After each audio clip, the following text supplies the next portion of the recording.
Alright, drawers. We're going to start out by framing our hand or tracing around an object. And in this case it's our hand. And we're creating a frame, an outside border, using something called a contour line. And the contour line doesn't have to necessarily be continuous, but it does need to describe the profile of an object, the outside border of the thing that you're going to draw. And once we have that frame established, we then start to look within the frame, and we use proximity to judge distances between objects in the frame. We also look for like closure points where things can bridge gaps from one side of the frame to the other. As we do that, instead of it being a contour line, it starts to become a cross contour line. That is, lines that suggest the surface of the area, curvature, flatness, indentation. We're using a hand today because it's got lots of indicators in it, like knuckles, wrinkles, and tendons, stuff that can give us an idea of what's inside that frame. The other thing that we start to see are values, okay, a lighter side or a darker side of one finger or another. And whether we use hatching, cross-hatching, stippling, or just simple shading by rubbing your finger against some graphite, we can establish these various value shifts. And one of the benefits of being able to do this is we can start to eradicate that original contour line. The original line that we started out with can begin to disappear and get absorbed into the drawing. So you'll see that happening quite clearly, okay, as this drawing progresses.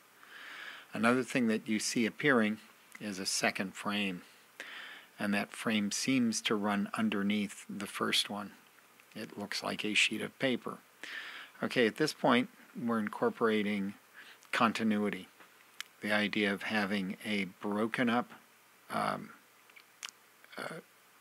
set of objects that are read as one. Even though these are individual lines that connect to different parts of our frame, our brain sees it as one continuous flowing object.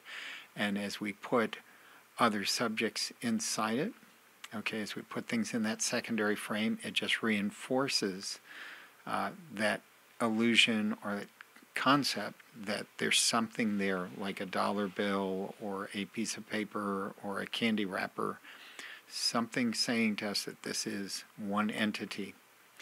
If we choose to drop another frame in, we can keep pushing this idea of it's not only a hand on top of one sheet of paper, but several sheets of paper.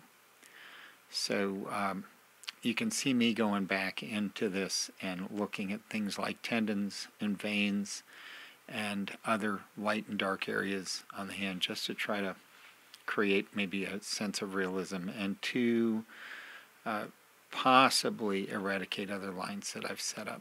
All right, here's our second continuity piece where we're slipping one piece of paper underneath another. I've thrown in a prop. I've got a pencil in there to reinforce the shadows that are in the drawing so that we can see that the light source is constantly pushing towards that upper right hand corner.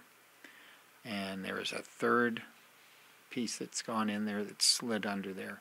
So you can have a lot of fun with this particular assignment by making choices about what kinds of things you want going under that hand. You could have a chain, with a medallion on it that could be running under there. It doesn't have to be something as simplistic as a rectangle. So I'll leave that up to you, especially for my advanced students. I'll let you make a choice about what should be running underneath that hand.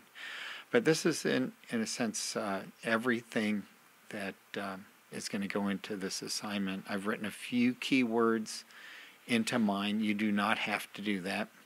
But I threw a few words in there just to reinforce that the main ones are, proximity, continuity. Those are the biggies. All right, guys, do your best as always, and enjoy it, have fun with it, and embellish, embellish, embellish. And that's all for now.